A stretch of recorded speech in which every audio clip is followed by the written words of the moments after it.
first thing is nice dresses. Can you tell me your names and why you're dressed like this? My name is Sarah, and this is my daughter Michaela, and we are dressed like this because we are doing an event called Brides Gone Wild for a Cure for the Juvenile Diabetes Research Foundation. Okay. What is the Brides Gone Wild event about? Brides Gone Wild is an event where we have 25 brides and one fantastic flower girl. We are all wearing our wedding dresses, and we are going around the town, around the city of Kamloops, doing different events, all accumulating into one big event on June 11th.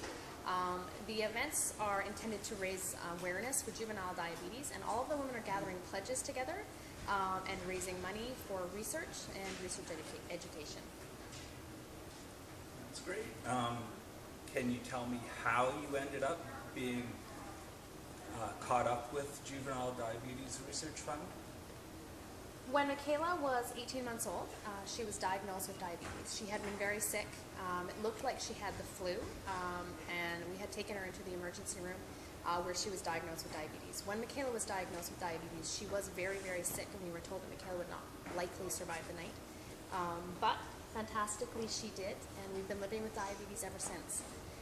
Diabetes is an all-consuming disease. Juvenile diabetes itself is an autoimmune disease, and what that means is that Michaela's immune system attacked her pancreas and killed off all of the insulin-producing cells. So Michaela is completely insulin-dependent, and what that means for Michaela is that every time we do anything, we have to take diabetes into account. If we're going to the park, we have to think about how much energy she's burning versus how much adrenaline is building. Everything she eats has to be weighed and measured. When she sleeps, we have to check her blood sugars during the night. So it's sort of like for every step that a regular child takes, Michaela has to take 6. So she could play baseball, but there's a lot of steps involved in her being able to do that. So where a regular kid could get up the bat and off he goes, Michaela and I and my husband have to have thought ahead about how we're going to handle that. Made sure her blood sugars were okay, made sure we had emergency supplies on board, checked her blood sugars before she went out on the field. There's a lot of steps involved, so it makes life much more difficult than for a normal child. And the Brides Gone Wild is going to benefit juvenile diabetes. Brides Gone Wild is intended to have people stop us in the street and ask us why we're in our dresses. By having people stop and ask us why we're in our dresses, we're able to advocate for type 1 diabetes and explain to the general public what type 1 diabetes really is. Such a misunderstood disease that I feel very strongly about being able to change people's misconceptions about the disease itself. And the Brides Gone Wild for juvenile diabetes isn't just a single event. Can you tell us what you've done so far and what will be happening on June 11th? Well, so far, I am a photographer. I did a fundraising photo shoot at the Peanut Butter and Jelly Expo on Sunday. I wore my dress, and lots of people were wondering what we were doing. I went grocery shopping in my dress. A whole bunch of us went to the BC karaoke competition on Tuesday night in our dresses. We all danced around and held up our can and spoke about diabetes. One of the singers in the competition was one of our brides, and she was also able to talk about type 1 diabetes. We are having a tea in the park on Tuesday, where we will have a bunch of our brides down there having a tea party with their daughters and inviting other mothers to bring their daughters down to have tea with us, because how often do little girls basically get to have tea in the park with a bunch of princesses. On Thursday of next week, we are having a bounce for change. So what that means is we've got this giant bouncy castle. Kids are bringing their change down. We're all going to jump. We're going to have water guns. We're going to have a big water fight. And there will be brides in their dresses at that as well. And then all of that will accumulate into June 11th, where we will go out for our big night on the town.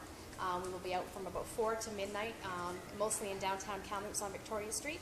We encourage people, if they see us, to stop and ask us what we're doing. We encourage you to pledge our brides. These women some of them are wearing hilarious things they found at the thrift store. Some of them have, gone to their mother's closets and unleashed their wedding gowns from 10 years ago. Some of them are laced up. Some of them are strapped up. And these women are working really hard. So if anybody wants to pledge them, that would be fantastic. But mostly, make sure you stop and ask us. Ask us to tell you about diabetes and what we're doing. Okay. Where can donations be made for this fundraiser? If you'd like to pledge a bride, you can contact me at 250-682-6481. We have a Facebook page called Brides Gone Wild for a Cure. You can find brides on there if you would like to pledge them. You can go to the JDRF web page and find Michaela Schreiner and pledge her directly, or I'm sure that if you brought a pledge down to RIVERSHORE, they'd be more than happy to take it for you. And right now you're at RIVERSHORE CHRYSLER, who's donated rides for the brides on June 11th. Can you tell us how hard or how easy it was to get local businesses to donate time or services for this event? Getting services for the event was, in some cases, surprisingly easy, and in some cases, surprisingly difficult. We got some really great sponsors on board. We have Beauty Code Boutique, Hot House Bistro, and the Commodore Nightclub. Owen Imaging, as well as Milk and Honey. But getting rides was the hardest part. I actually thought that that was going to be the easiest part, and it turned out that it wasn't. It was really difficult to get someone to provide rides for us.